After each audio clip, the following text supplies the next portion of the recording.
കരുനാഗപ്പള്ളി ജനസഹായി വിവരാവകാശ നിയമ ഫോറത്തിന്റെ നേതൃത്വത്തിൽ ഒക്ടോബർ 30-ന് ആശുപത്രി വികസന സെമിനാർ സംഘടിപ്പിക്കും.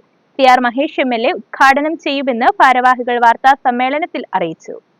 കരുനാഗപ്പള്ളി ജനസഹായി വിവരാവകാശ നിയമ ഫോറത്തിന്റെ നേതൃത്വത്തിലാണ് താലൂക്ക് ആശുപത്രി അടിസ്ഥാന സൗകര്യങ്ങളും വികസന സ്വപ്നങ്ങളും എന്ന വിഷയത്തിൽ സെമിനാർ നടത്തുന്നത്. ഒക്ടോബർ 30 വ്യാഴാഴ്ച രാവിലെ 9 മുതൽ IMA ഹാളിൽ നടക്കുന്ന സെമിനാർ CR മഹേഷ് MLA ഉദ്ഘാടനം ചെയ്യും.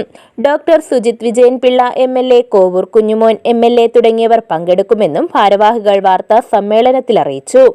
ബഹുമാനപ്പെട്ട കരുനാഗപ്പള്ളിയുടെ MLA അദ്ദേഹത്തിന്റെ ആസ്തി വികസന ഫണ്ടിൽ നിന്ന് അനുവദിച്ച 5 പുതിയ മെഷീനുകൾ, ആ 5 പുതിയ മെഷീനുകൾക്കുള്ള ഫണ്ട് അനുവദിച്ചിട്ട് ഒരു വർഷമാകും. അതിനുള്ള സൗകര്യം ഇപ്പോൾ ഡയാലിസിസ് നടത്തിക്കൊണ്ടിരിക്കുന്ന ആ സ്ഥലത്ത് തന്നെ അവിടെ തന്നെ അതിനുള്ള സൗകര്യം ഏർപ്പെടുത്താനുള്ള സൗകര്യമുണ്ട്. അതിനാവശ്യമായ ഒരു ബാത്റൂം സൗകര്യവും ഈ മെഷീൻ സ്ഥാപിക്കുന്നതിനുള്ള ഇലക്ട്രിഫിക്കേഷനുമാണ് ആവശ്യം. എന്നാലും കഴിഞ്ഞ ഒരു വർഷക്കാലമായി ഈ മെഷീൻ ഫണ്ട് അനുവദിച്ച് കിടക്കുന്നതല്ലാതെ ആ സൗകര്യങ്ങൾ ഏർപ്പെടുത്താൻ, ഒരു ബാത്റൂമും അതിനാവശ്യമായ ഇലക്ട്രിക് സൗകര്യങ്ങളും ഏർപ്പെടുത്താത്തത് കൊണ്ട് ആ മെഷീൻ അവിടെ ഡെഡായി നിൽക്കുന്നു.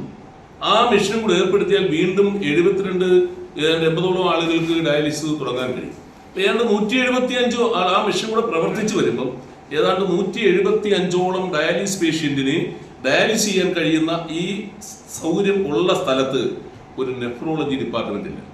താലൂക്ക് ആശുപത്രിയുടെ അടിസ്ഥാന ആവശ്യങ്ങൾ ചൂണ്ടിക്കാണിക്കുകയും ആവശ്യമായ അടിയന്തര പരിഹാരമാർഗങ്ങൾ കണ്ടെത്തുകയുമാണ് സെമിനാറിന്റെ ലക്ഷ്യമെന്ന് പ്രസിഡന്റ് KJ പ്രസേനൻ, ഭാരവാഹികളായ S Vijayan, D Muraleedharan, Udayabhanu, A Ajayakumar, Bhavees Vijayan തുടങ്ങിയവർ വാർത്താ സമ്മേളനത്തിൽ അറിയിച്ചു. News bureau, Karunagappally.